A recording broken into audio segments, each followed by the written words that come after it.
দেখা যাচ্ছে কি এরকম করতে করতে আমাদের সংসারে কিন্তু গ্যাঞ্জামটা বাড়তেই থাকে। বাট এক পর্যায়ে কি জানেন, আমাদের দুজনের ভিতরে এমন একটা জিনিস, মানে এমন একটা হয়ে গেছে যে ওর সাথে আমি থাকবো না, ও আমাকে রাখবে না। অথচ আমার কিন্তু দুটা বাচ্চা, ছেলে মেয়েদেরও পুরো আতঙ্ক। আমার ছেলেটা বড়, মেয়েটা ছোট, ওরাও তো দুটা বাচ্চা। বড় হলো তো অতটাই তো বড় হয় নাই, ওরা তো দুটা বাচ্চা। আমাদের থেকে ওরা তো অনেকটা আতঙ্ক যে বাবা মায়ের প্রতিদিন ঝগড়া করতেছে। তো এক পর্যায়ে আমরা কি ডিসিশন নিলাম যে ও আমাকে বলতেছে তোমাকে আমি রাখবো না, আর আমার এক কথা আমিও তোর সাথে থাকবো না। এরকম যে আমরা কিনা যে একজন আরেকজনকে দেখলে না দেখলে একটা মুহূর্তের জন্য থাকতে পারতাম না, আর সেখানে কি করলাম, বিচ্ছেদ বিচ্ছেদ চাচ্ছি। তা মানে চিন্তা করতে পারেন বিষয়টা কত পর্যায়ে আগাই গেছে, কত দূর গেছে। তো যাই হোক, এই আমাদের ভিতরে গ্যাঞ্জামটা দেখার পরে ওই ভাইয়াটাই আমাকে বলতেছে যে দেখো তোমরা প্রতিদিন এরকম ঝগড়া ফ্যাসাদ করো, এগুলো তো করা উচিত না। উনি কিন্তু আমাকে জ্ঞান দিচ্ছে, অথচ কিন্তু ওনাকে না দেখলে কিন্তু আমার একটা মুহূর্তে ভালো লাগে না। কী করব? ওকে আমি জিজ্ঞাসা করলাম কী করব বলো। আমার না ওকে মানে একটা মুহূর্তের জন্য সহ্য হচ্ছে না। আর আমি জানি না তোমাকে কেন এত ভালো লাগে, আমি কি তোমার মায়ের পড়ে গেছি? আমি ওকে চাচ্ছি না, আমি চাচ্ছি তোমাকে, আমি চাচ্ছি তোমাকে নিয়ে থাকবো। তখন ওই আমাকে বুঝাচ্ছে, ওই আমার হাতে মাথায় হাত বুলিয়ে দিচ্ছে আর বলতেছে আচ্ছা যাও, সব ঠিক হয়ে যাবে, বাদ দাও, একটা কথা বলি। আমি কি বলো? তো আমাকে বলতেছে যে দেখো তুমি যদি আমার সাথে একটা রাত থাকো না, তোমার এই সমস্যাগুলো না সমাধান হয়ে যাবে। আমিও বলতে পারবো না, মানে হঠাৎ করে ও বলার সাথে সাথে আমিও হ্যাঁ বলে দিছি, হ্যাঁ আমি তোমার কথায় রাজি আছি। যাই হোক, আমি ওর সাথে ছিলাম। আমার হাজব্যান্ড কিন্তু জানতো না, কারণ ও তো সারাদিন অফিসের কাজে থাকে, ব্যস্ত থাকে।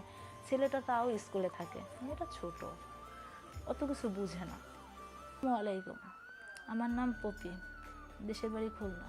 আমি আজকে আপনাদের মাঝে আসছি আমার জীবনের কিছু গল্প নিয়ে। তো সবাই আমার কথাগুলো একটু মনোযোগ দিয়ে শুনবেন। আমার বিয়ে হয়েছে প্রায় 8 বছর। আমার দুটো ছেলে মেয়ে, একটা ছেলে একটা মেয়ে। আমি আমার হাজব্যান্ডকে নিয়ে ঢাকাতে থাকি। তো আমাদের সংসারটা না অনেক হ্যাপি ছিল।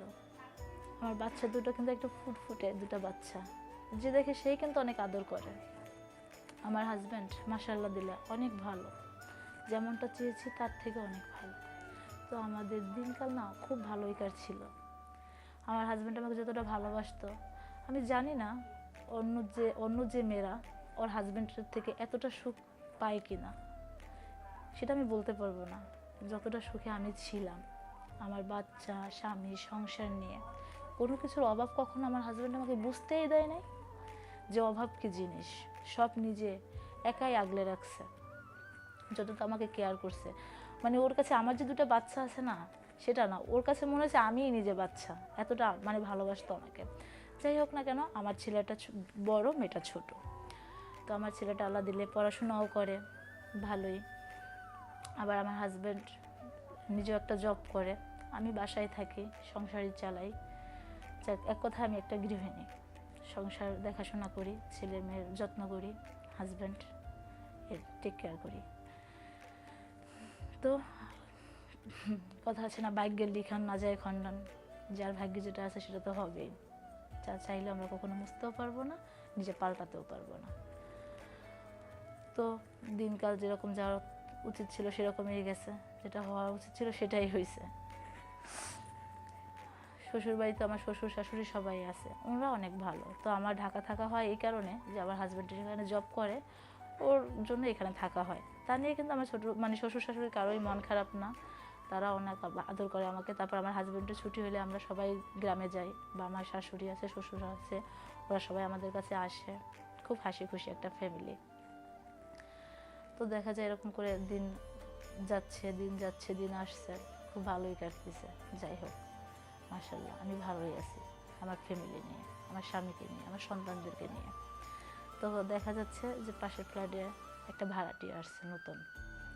হ্যাঁ আসছে, প্রথম দিন আসলে ভাড়াটিয়া আসছে, প্রথম দিন ভাবি যেমন একটা নতুন একটা ফ্ল্যাট উঠলে মানুষ নানান ধরনের জিনিসের তো প্রয়োজন হয়, ভাবি এই জিনিসটা আছে বা ভাবি ওই জিনিসটা লাগবে। যাই হোক, আমি আমার মতো যতটুকু পারছি তাকে হেল্প করছি। এরকম করতে করতে কথা আছে না, কার নজর কোন দিকে যায়, সে মনে মনে আমাকে নাকি তার ভালো লাগছে, সেটা আমি নিজেও বুঝতে পারি না। কাকে কখন কোথায় ভালো লাগে বোঝা যায় না, কিন্তু দোষটা কিন্তু আমার না। সেরকম আসতো, হ্যাঁ, একটা কিছু প্রয়োজনে আসতো, আমিও যদি পারতাম আমার সামর্থ্য কুলাইলে আমিও তাকে হেল্প করতাম। আসতো, ভাবি আপনার বাচ্চারা কেমন আছে, বা আমার ছেলেটাকে নিয়ে একটু দুষ্টামি করতে আসতো, ঘুরতো। আমি এটা কখনো খারাপ মাইন্ডে নিতাম না। কিন্তু আস্তে আস্তে দেখা যায় কি জানেন, ওর প্রতি না আমার একটা মায়া হয়ে গেছে, একটা মায়া লাগতেছে। ও যদি না আসে না, তো আমি নিজের থেকে ওর কাছে যাই, কিরে আজকে কেন আসলো না, কেমন একটা অনুভূতি কাজ করে ওর জন্য, একটা ফিলিংস আসে ওর জন্য, বলতে পারি না কেন, হঠাৎ করে একটু পলক না দেখলে না কেমন যেন একটা অস্থির লাগে। তখন হয়তো বা আমি ওকে কল দেই, বা আমি ওকে আসার জন্য বলি, বা আমার ছেলেকে পাঠাই, গিয়ে দেখো তো তোমার চাচ্চু কেন আসলো না আজকে, বা তোমার চাচ্চু বাসায় আছে কিনা, তোমার চাচ্চুকে একটু ডেকে নিয়ে আসো। নিজের থেকে বলতে পারি না কেন এরকম হচ্ছে।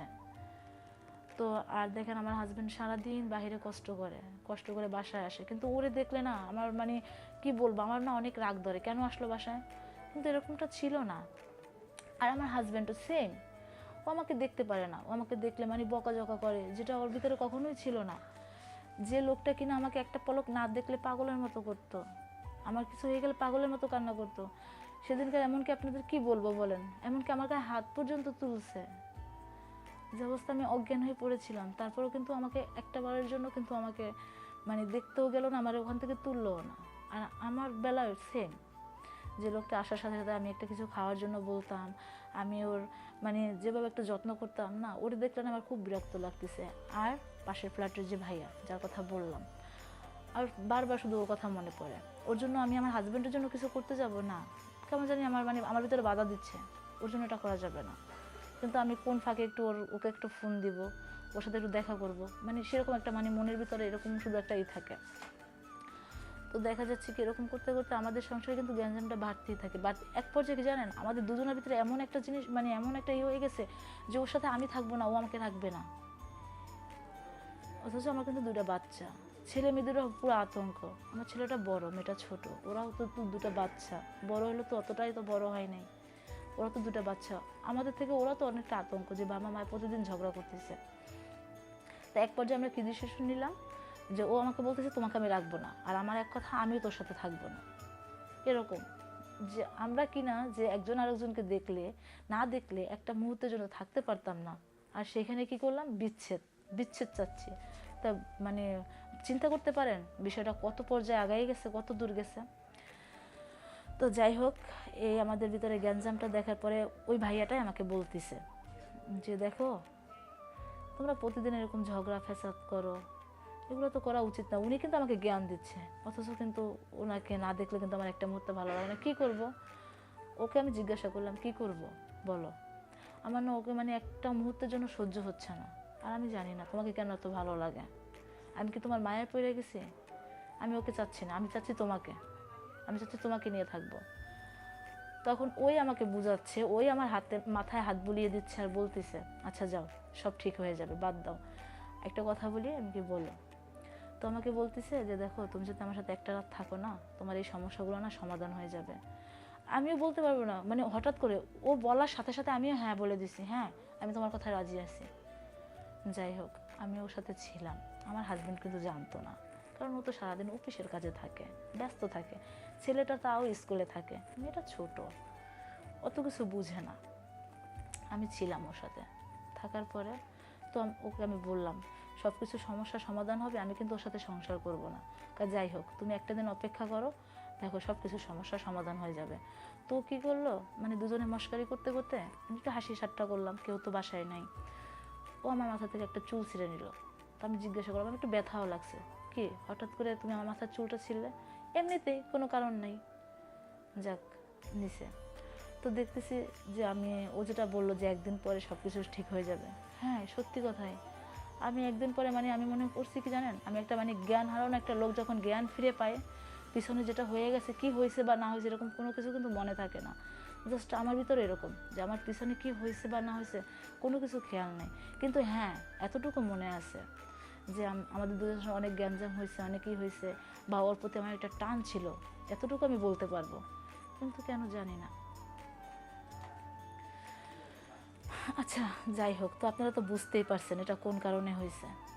তো আপনারা কমেন্ট করে জানাবেন যে আমার সাথে যেটা হয়েছে সেটা কি অন্যায়, বা আমি কি ইচ্ছে করে করছি, এটা কি আমার কোনো দোষ ছিল কিনা, অবশ্যই জানাবেন।